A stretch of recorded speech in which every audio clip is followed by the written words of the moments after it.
नमस्कार दोस्तों, आपका स्वागत है अपनी YouTube चैनल PFP में। आज हम पिडिलाइट इंडस्ट्री के बारे में चर्चा करने वाले हैं। स्टॉक में हमें एक वीक संकेत नजर आता है। क्या स्टॉक में कोई भारी गिरावट देखने को मिल सकती है और ऐसे सिचुएशन में एज ए रिटेलर हमें क्या करना चाहिए, इन सब चीजों के बारे में आज हम चर्चा करने वाले हैं। सबसे पहले कंपनी के फाइनेंशियल ट्रेंड पर नजर डाल देते हैं। रेवेन्यू प्रॉफिट कंटिन्यूअसली ऊपर जा रहा है और 2022 में ऑल टाइम हाई रेवेन्यू और प्रॉफिट दिखाई पड़ता है, जो कि क्लियरली अच्छी बात है। लेकिन कंपनी के मार्जिन्स नीचे जा रहे हैं। रेवेन्यू में बहुत अच्छी ग्रोथ हुई है, लेकिन प्रॉफिटेबिलिटी में इतनी अच्छी ग्रोथ देखने को नहीं मिली है। 15% से कम होकर मार्जिन अराउंड 12% होता हुआ नजर आता है। मार्जिन नीचे जा रहा है, ये क्लियरली अच्छी बात नहीं है। रिटर्न रेशियोज के बारे में बात करें तो ROE 19% है, ROC 23% है, ROA 12% है। रिटर्न रेशियोज ओवरऑल अच्छे हैं, लेकिन पिछले साल और भी अच्छे हुआ करते थे, तो यहां पर जो गिरावट हो रही है ये भी एक नेगेटिव पॉइंट नजर आता है। लेवरेज रेशियो के बारे में बात करें, डेट टू इक्विटी 0.04 है, इंटरेस्ट कवरेज रेशियो 45 के करीब है,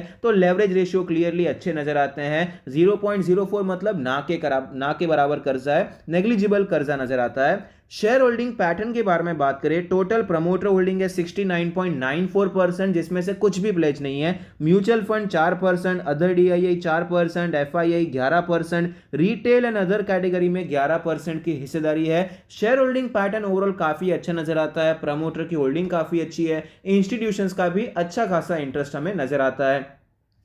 रीसेंट ट्रेंड के बारे में बात करें तो प्रमोटर की होल्डिंग स्लाइटली कम होती हुई नजर आई है। 70% से थोड़ा बहुत ज्यादा था, ये कम हो चुका है, जो कि क्लियरली स्लाइटली नेगेटिव हो जाता है। म्यूचुअल फंड भी यहां पर माल बेचते हुए नजर आते हैं। अदर DIIs आपको खरीदते हुए नजर आते हैं। FIIs माल बेच रहे थे, लेकिन फिलहाल हमें बाइंग करते हुए नजर आते हैं। तो रीसेंट ट्रेंड में आपको मिक्स्ड सिग्नल्स नजर आएंगे, जो कि अच्छी बात है। अगर वन साइडेड सेलिंग होती है इंस्टीट्यूशंस के द्वारा, प्रमोटर के द्वारा, तो वो नेगेटिव हो जाता है। वैल्यूएशन के बारे में बात करें, 100 का PE रेशियो है, जो कि यहां पर आपको हिस्टोरिकली हायर साइड पे नजर आता है और सेक्टर के मुकाबले ऑलमोस्ट डबल चल रहा है। प्राइस टू बुक रेशियो 20 है, जो कि हिस्टोरिकली एवरेज साइड पे है। तो वैल्यूएशन क्लियरली काफी ज्यादा प्रीमियम नजर आता है।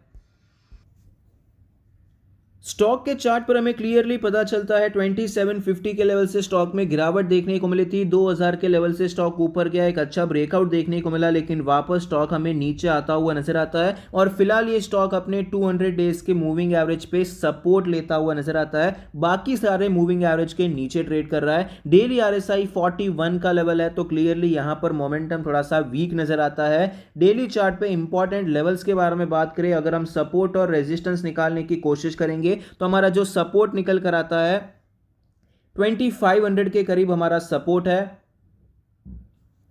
हमारा जो रेजिस्टेंस निकल आता है अप्रोक्सीमेटली 2650 के आसपास हमें एक रेजिस्टेंस देखने को मिल रहा है। अब वीकली चार्ट पे चलते हैं। वीकली चार्ट पे अगर हम इंपॉर्टेंट लेवल्स देखने की कोशिश करते हैं तो हमें पता चलता है कि हमारा जो इंपॉर्टेंट सपोर्ट है वो करंट मार्केट प्राइस के आसपास ही है, क्योंकि यहीं से आपको एक अच्छा ब्रेकआउट देखने को मिला था। यहीं से ये जो एरिया था आपको ये टूटता हुआ नजर आया था, तो ये लेवल एक सपोर्ट की तरह काम कर सकता है। रेजिस्टेंस के बारे में बात करें तो रेजिस्टेंस हायर लेवल पे शिफ्ट हो जाएगा। 2750 पे रेजिस्टेंस शिफ्ट होता हुआ नजर आता है। अब मंथली चार्ट पे देखते हैं कि यहां पर सपोर्ट और रेजिस्टेंस किस प्रकार से हैं। तो क्लियरली जो हमने वीकली चार्ट पे देखा है सेम लेवल्स आपको नजर आते हैं, क्योंकि यहां पर आप देख पाएंगे कभी भी आपको मंथली क्लोज इसके ऊपर होता हुआ नजर नहीं आया था, लेकिन ये मंथ क्लोज हुआ तो उसका जो लोअर लेवल है एक सपोर्ट की तरह काम करेगा और थोड़ा बहुत सपोर्ट लिया भी है। नीचे के लेवल से आपको बाइंग होती हुई भी नजर आती है, जो कि दिखा रहा है कि नीचे के लेवल से आपको थोड़ा बहुत बायर्स एक्टिवेट होता हुआ नजर आता है। थोड़ा बहुत यहां पर बाइंग प्रेशर देखने को मिल रहा है। लेकिन मंथली चार्ट पे एक और चीज आप नोटिस कर पाएंगे कि किस प्रकार से यहां पर आपको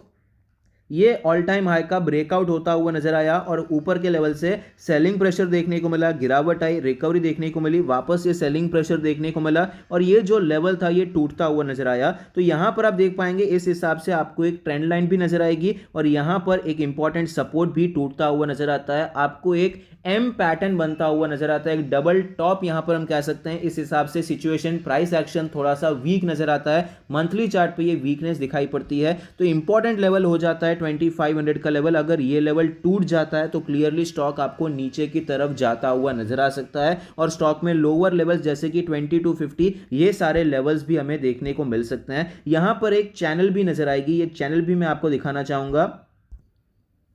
तो आप देख सकते हैं स्टॉक एक चैनल में ट्रेड करता हुआ नजर आता है, रैली देखने को मिली, एक चैनल में ट्रेड कर रहा है। तो यहां पर देखा जाए तो ये लेवल काफी ज्यादा क्रूशियल लेवल हो जाता है, तो यहां पर भारी गिरावट हो सकती है। कंडीशन ये है कि अगर ये लेवल टूट जाता है, बाय चांस ये लेवल स्टॉक होल्ड कर जाता है, तो यहां पर चैनल ब्रेकआउट देखने को मिल सकता है, स्टॉक आपको वापस ऊपर जाता हुआ नजर आ सकता है। तो ऐसी सिचुएशन में एज अ रिटेलर हमें करना क्या चाहिए? तो फिलहाल अगर हम यहां पर short term swing trade plan करना चाहते हैं, देखिए चैनल ब्रेकआउट के ऊपर ही प्रेफर करना चाहिए। 2700 के ऊपर जाता है, इस चैनल का ब्रेकआउट देखने को मिलता है, तो हम यहां पर स्विंग ट्रेड कर सकते हैं। यहां पर कंसोलिडेशन के बाद लोअर रेंज पर स्टॉप लॉस लेकर खरीदारी कर सकते हैं। पोजिशनल ट्रेड के बारे में बात करें तो पोजिशनल ट्रेड के लिए भी चैनल ब्रेकआउट आप यहां पर काम कर सकता है, यहां पर ट्रेड ले सकते हैं। लेकिन बेटर सिचुएशन पोजिशनल ट्रेड में क्या होती है, क्योंकि यहां पर हम थोड़ा सा लंबा गेम खेल रहे हैं, स्विंग ट्रेड की तरह एक आध 2 हफ्ते का गेम नहीं है, थोड़ा सा लंबा है, 3 महीने 6 महीने तक हमें होल्ड करना पड़ सकता है। तो इसीलिए सपोर्ट के आसपास अगर कोई स्टॉक मिलता है या फिर कोई फ्रेश ब्रेकआउट होता है, तो वो एक बेहतर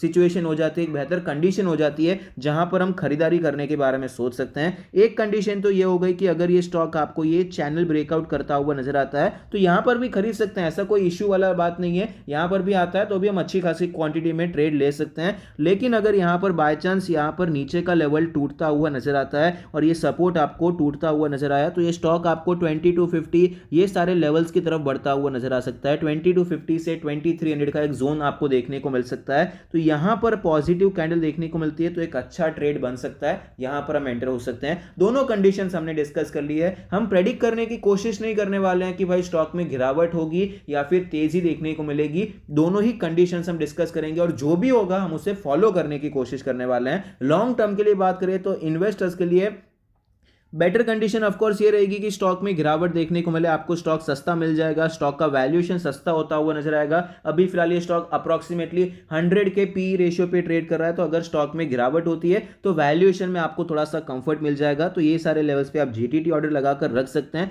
थोड़ी बहुत क्वांटिटी आप करंट मार्केट प्राइस पे भी खरीदारी करने के बारे में सोच सकते हैं।